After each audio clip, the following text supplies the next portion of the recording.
Hi hello. അപ്പോൾ ദാ നമ്മുടെ ബാൽക്കണി വിശേഷങ്ങൾ കാണണ്ടേ. അപ്പോൾ ദാ ഇതാണ് കേട്ടോ നമ്മുടെ ഒരു ജറബറ ചെടിയാണത്. അപ്പോൾ ദാ ഞാൻ നോക്കി കഴിഞ്ഞപ്പോൾ 2 കുഞ്ഞു മുട്ടുകൾ വന്ന് നിൽക്കുന്നുണ്ട് കേട്ടോ. ഇത് പിങ്ക് കളർ ഷെയ്ഡ് വരുന്ന അല്ലെങ്കിൽ പിങ്ക് കളറായിട്ടുള്ള ജറബറയാണ്. ഇതിനകത്തിപ്പോൾ 2-3 തൈ ഇങ്ങനെ ഒരുമിച്ചാണ് അത് കൂടി നിൽക്കുന്നത് കേട്ടോ. ഇത് രണ്ടാമത് വരുന്നത് പനാമ പസഫിക്കാണ്. പനാമ പസഫിക്ക് ഇലകളിൽ നിന്ന് തൈകളുണ്ടാകുന്ന പ്രൊപ്പഗേഷൻ ചെയ്യുന്ന ഒരു വെറൈറ്റിയാണ് കേട്ടോ. പക്ഷേ നമ്മുടെ വീട്ടിൽ നിന്ന് ഞാൻ ഈ ചെടിച്ചട്ടി അങ്ങനെ തന്നെ പൊക്കിക്കൊണ്ട് വന്നതാണ്.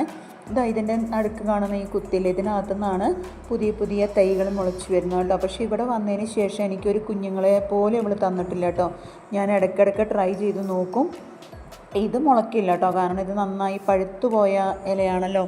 എന്നാലും നമുക്കൊന്ന് നോക്കാം ഇനിയിപ്പോൾ ഏതിനകത്തുനിന്നാണ് മുളയ്ക്കണേന്ന് അറിയില്ലല്ലോ. അപ്പോൾ അതാ ഇതിൻ്റെ പൂക്കൾ എന്ന് പറയുന്നത് ഒരു പിങ്കിഷ് ആൻഡ് ബ്ലൂ കളർ ഷെയ്ഡാണ് കേട്ടോ. ഞാൻ കാണിച്ചു തരാം, അത് കണ്ടോ.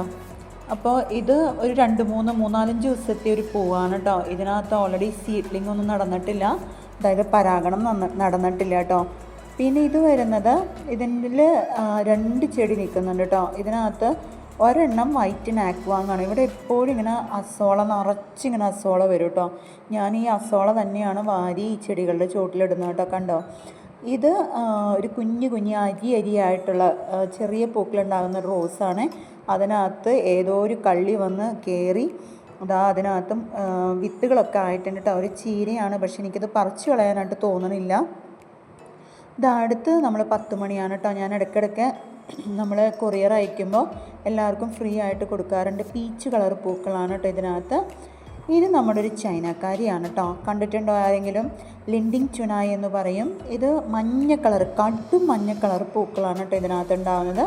അപ്പോൾ എനിക്ക് അമ്പിളി എന്ന് പറഞ്ഞൊരു ചേച്ചി തന്ന പ്ലാന്റാണ് കേട്ടോ അത്. അപ്പോൾ ഒരെണ്ണം നമ്മൾ നട്ടു. പിന്നെ ഇതിൻ്റെ റണ്ണർ ഞാൻ നട്ടതിന് ശേഷം വലിയൊരു ട്യൂബറിൽ നിന്ന് പതുക്കെ ഒരു കഷ്ണം പൊട്ടിച്ചെടുത്താണ്. ഇത് നമുക്ക് വേരുകളൊക്കെ ഓടിയതിന് ശേഷം നടാമെന്ന് വിചാരിച്ചു കേട്ടോ. ഇത് നിറച്ച് വെള്ളപ്പൂക്കളുണ്ടാകുന്ന 10 മണിയാണ് കേട്ടോ. നല്ല ഭംഗിയാണ്. ഞാൻ വൈകുന്നേരം വരണ കാരണം കൊണ്ട് ഇവരെല്ലാവരും ഇങ്ങനെ ഉറങ്ങിയിട്ടുണ്ടാവും കേട്ടോ. ആ സമയത്താണ് നമ്മൾ വീട്ടിലേക്ക് വരുന്നത്, ഒരു 5 മണിയൊക്കെ ആകുമ്പോൾ. ഇത് കണ്ടോ, ഈ കാണുന്ന അക്രമം കണ്ടോ നിങ്ങൾ? ഇവിടെ കുറച്ച് പേര് വിരുന്നിന് കയറിയിട്ടുണ്ട് കേട്ടോ. അവരുടെ മുട്ടയിട്ടൊക്കെ വിരിയിക്കാൻ വേണ്ടിയിട്ട് കണ്ടോ കൂട് ഉണ്ടാക്കുന്ന തിരക്കലാണ് അവർ. പ്രാവുകളാണ്. അപ്പോൾ 2 ദിവസം കൊണ്ട് വന്ന ഒരു അക്രമമാണ് കേട്ടോ. ഇനി ഇതെല്ലാം എനിക്ക് ക്ലീൻ ചെയ്യണം. പിന്നെ ഒരെണ്ണം താഴെ വെച്ചിട്ടുണ്ട് കേട്ടോ. ബക്കറ്റ് പൊട്ടി കാരണം കൊണ്ട് ഞാനിങ്ങനെ ബക്കറ്റിൽ വെള്ളം ഇതാക്കി നിറച്ച് വെച്ചാണ്. ഇത് ഏത് വെറൈറ്റി ആണെന്ന് അറിയില്ല. ഇതാണ് നമ്മുടെ ബാൽക്കണി വിശേഷം കേട്ടോ. അപ്പോൾ നമ്മൾ ഇഷ്ടമായ കൂടെക്കൂട്ടിനെ thank you so much. Please like and subscribe.